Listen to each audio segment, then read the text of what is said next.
Okay, no questions. Everybody's implemented this absolutely perfectly, and we can move on to step 3 because you guys are having 100% success rate so far. Love it. Let's do this. Okay.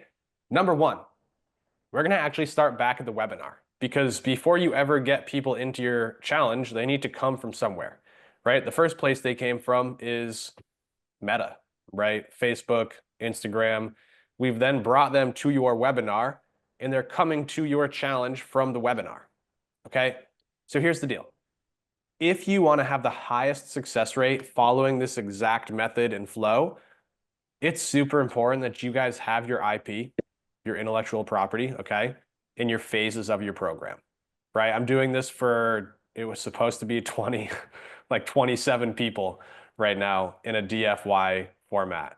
And the ones that I can tell before they ever launch anything that are going to crush it are the ones that come at me and they're like, Joe, I have the name of my program. I have my 3 phases. This is how it flows. This is how it makes sense. This is the logic behind it. Because if they can explain it clearly to me, they can do it to their leads and prospects as well. So real quick, in the chat, and this is, I'm going to force a little bit of, yeah, Josh, that's totally fine, dude. I get the same way sometimes. I'm going to force some interaction, right? Let me know if you have your IP and the name of your phases in your coaching program already. Yes or no in the chat, please. If a couple of people don't have this, but ultimately your IP is your intellectual property. It's saying that your method is the solution to their problem, not you as a person. Because if you scale your business, eventually people aren't just going to work with you. So they need a good reason as to why they should work with somebody else inside your business, and your IP does that. It also creates a clear roadmap from where they are to where they want to be. Okay? A lot of you have it. That's beautiful. For me, guys, just for food for thought, when I had my coaching business, my entire intellectual property, my method was called the diet detox method.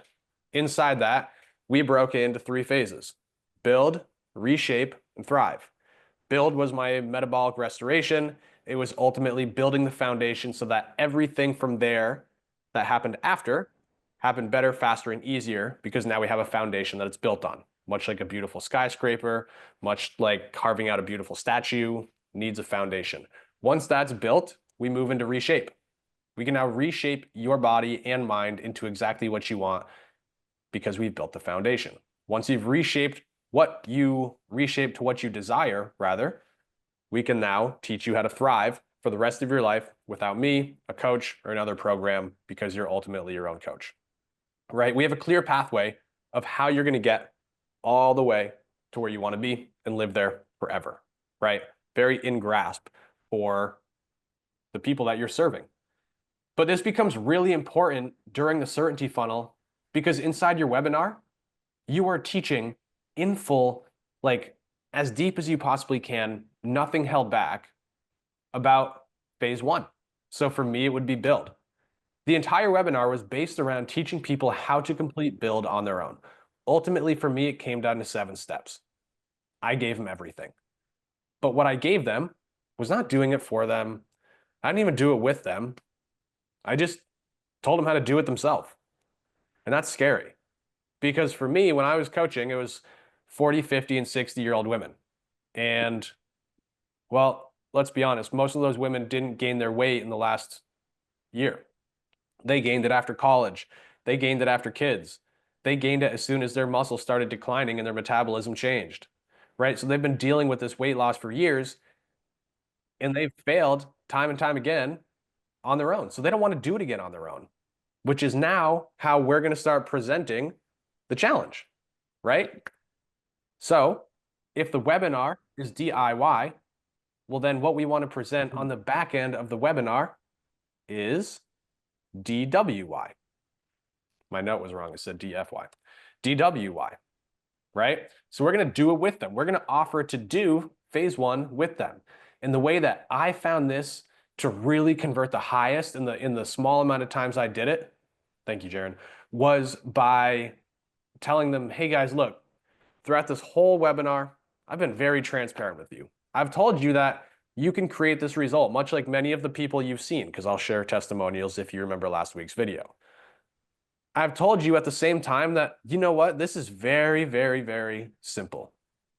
But sometimes it's not easy. And if I'm being really honest with you, here comes the pitch. It's actually pretty hard. And the hardest part happens in the first 14 days because inside of our build phase, I just told you 7 steps. 6 of those 7 steps happen inside the first 2 weeks.